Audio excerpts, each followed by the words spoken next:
Sadhguru. My name is Panki Bharadwaj, and I wanted to ask you, what is the definition of self-actualization according to you, and can a normal human being like us can ever attain to that stage?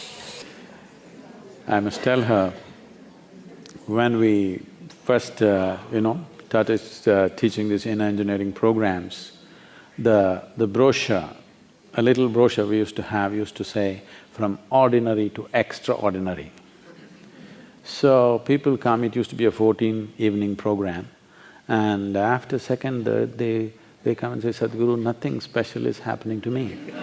I said, I never said something special will happen to you, but you said from ordinary to extraordinary. Yes, I said you will become more ordinary than others.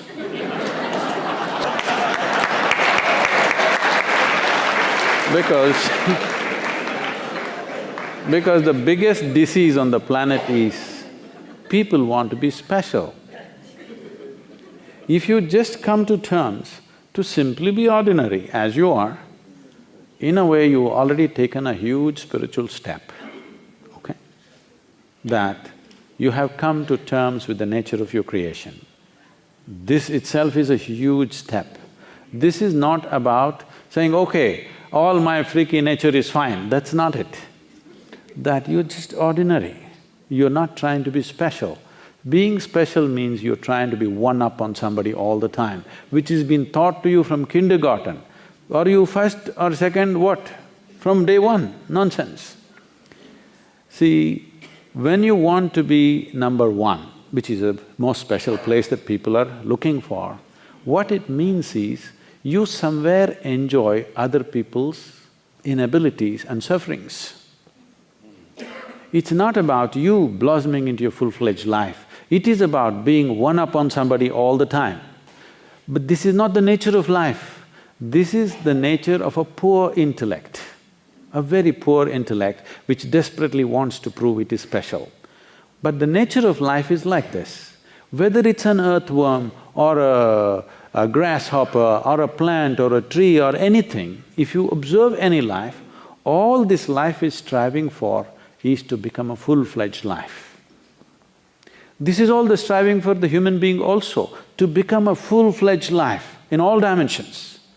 But the only problem with the human being is, we clearly know what is a full-fledged earthworm or a grasshopper, but we do not know what is a full-fledged human being. This is the problem, because nature has drawn two lines for every other creature within which they live and die. But for the human being, there is only bottom line and there is no top line, and that's what human beings are suffering. They are not suffering their bondages, they are suffering their freedom.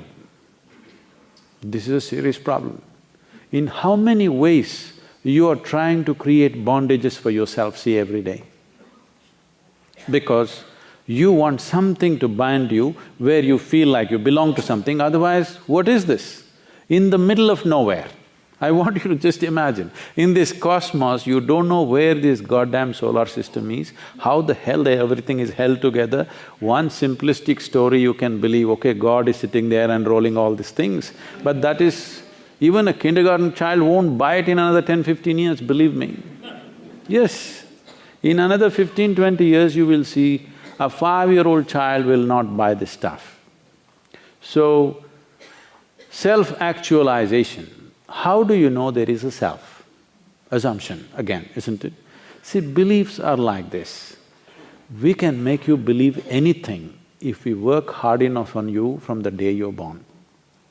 These beliefs have come with all kinds of conclusions. So, first and foremost thing is debrief yourself. Debrief yourself of culture, of religion, enjoy the culture. Culture is the color that we wear. You enjoy the culture, but culture is not an effective tool for search of truth, because what mess we do today is tomorrow's culture. That means what mess they did yesterday is today's culture. You think it is properly thought out? Everybody is doing their own stuff and that'll become tomorrow's culture, isn't it? The same way it's happened in the past. Don't think in the past everything was sacred and everything was wonderful, no. They were also confused, they did whatever they did, and that's our culture. Let's enjoy the culture, let's wear our culture, let's preserve our culture, let's nourish our culture, but that is not a tool for search of truth. For that, you have to debrief yourself completely. Then, if you debrief yourself completely, you don't know whether there is self or not. So how do you actualize a damn thing that you don't know whether it exists or not? So search becomes real, seeking becomes genuine.